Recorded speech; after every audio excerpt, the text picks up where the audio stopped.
see from what impresses you, and what can he kind of add to the receiving core? Yeah, he's a great route runner, very elusive, very silky, very smooth in his routes.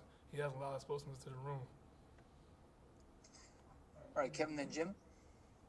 Yeah, Miles, you obviously took another step forward this past season in terms of playing time, receptions. I'm just curious, what what are some of the goals? What are some of the things that you're working on this off season, and how do you see or how do you hope for your role in the offense to continue to expand? Yeah, I hope my role increases, but I mean that's up to me. I gotta keep working hard. I gotta keep getting faster. I gotta work on my hand. I gotta work on my releases, and I just gotta become a better player to get the things that I want to do. And my goal is to end up in the NFL. So I got a couple more years left to achieve that goal. Jim, then Dustin. Miles, with those kind of goals and the guys that have come before you playing here recently, Simi or whomever it might be, leadership role, how important is that to you, of you stepping into that, and where do you feel you are with that?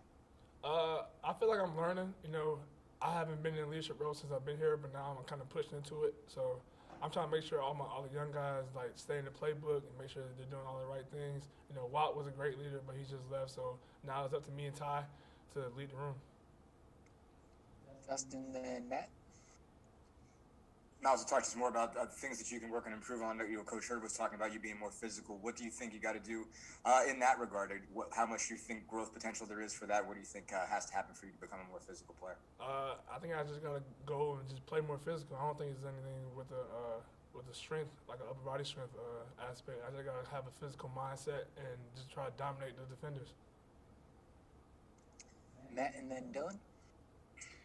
Hey, Miles, Coach Hurd said that you're a guy that you totally know the offense.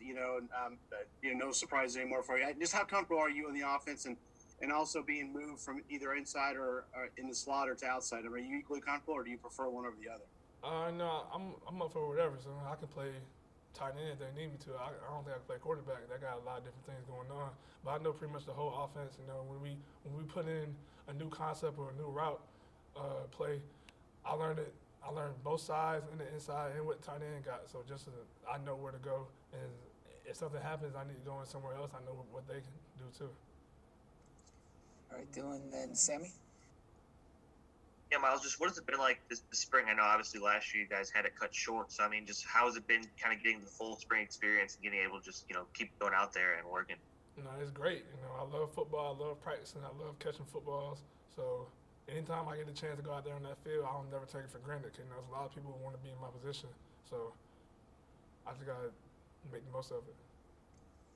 Sammy, and then back to John. Good morning, Miles.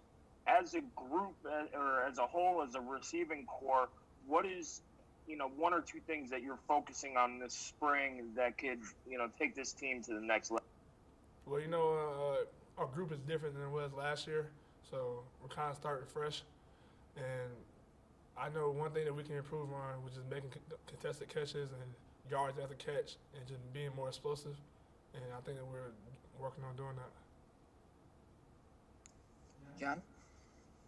I'm just looking at the career progression that Ty Freipogel had. It was, he kind of came in, stepped in, produced a little bit, and then kind of produced a little bit more, and then obviously had the breakout last year. I mean, do you look at his progression at all and feel like that's something you can pattern after, or kind of look at him and say, he was able to make the same type of kind of trend upwards, and if I do what he does, I could have the same success? Yeah, for sure. That's kind of like I feel like that's kind of like the natural progression of a college athlete. You start off with a small role, and then every year you just get more and more, and it's up to you about what you do with it. So I kind of look up to him and what he's done, but we're also two different players. So I don't really try to emulate my game after him. I just, we just fit together. Dylan, last one. I was just wanted to ask you about DeMar Johnson yesterday. You kind of quote tweeted him being sort of a first rounder. I mean, just how excited are you for him going into the draft, and as someone who obviously would go up against him in practice, just what makes him a special player? He's very versatile. It's crazy because it didn't really hit me about the NFL draft until this year, because me and Stevie and Jamar all came in the same class together. So he's so versatile. He's 6'2", 200-some pounds. He's fast. He can cover slot. He can cover outside. He can cover tight ends. He can tackle. I haven't I mean, I don't really check all the draft stuff and stuff, but I'm pretty sure he's gonna go high in April. All right, thank you, Miles.